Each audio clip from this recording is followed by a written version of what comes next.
Every cell in our body contains a copy of our genome, over 20,000 genes, 3 billion letters of DNA. DNA consists of two strands twisted into a double helix and held together by a simple pairing rule. A pairs with T and G pairs with C.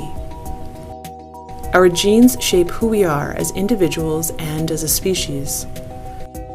Genes also have profound effects on health, and thanks to advances in DNA sequencing, researchers have identified thousands of genes that affect our risk of disease.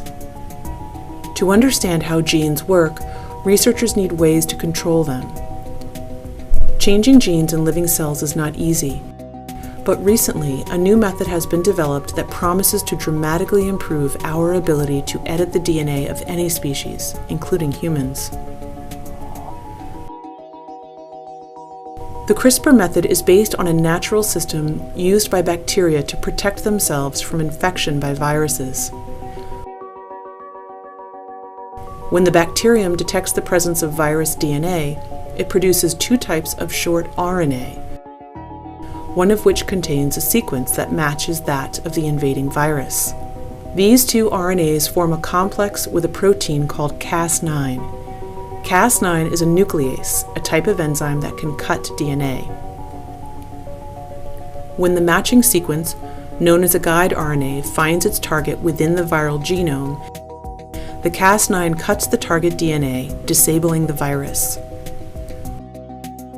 Over the past few years, researchers studying this system realized that it could be engineered to cut not just viral DNA, but any DNA sequence at a precisely chosen location by changing the guide RNA to match the target.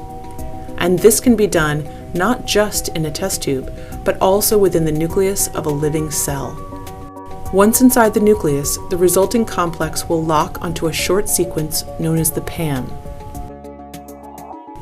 The Cas9 will unzip the DNA and match it to its target RNA. If the match is complete, the Cas9 will use two tiny molecular scissors to cut the DNA. When this happens, the cell tries to repair the cut, but the repair process is error-prone, leading to mutations that can disable the gene, allowing researchers to understand its function. These mutations are random, but sometimes researchers need to be more precise, for example, by replacing a mutant gene with a healthy copy.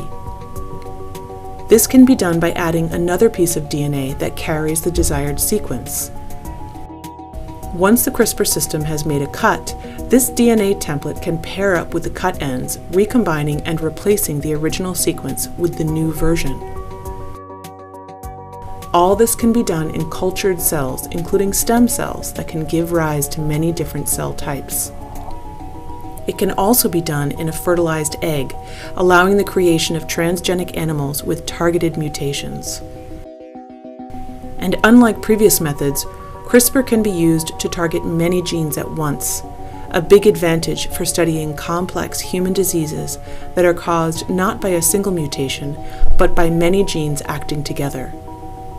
These methods are being improved rapidly and will have many applications in basic research, in drug development, in agriculture, and perhaps eventually for treating human patients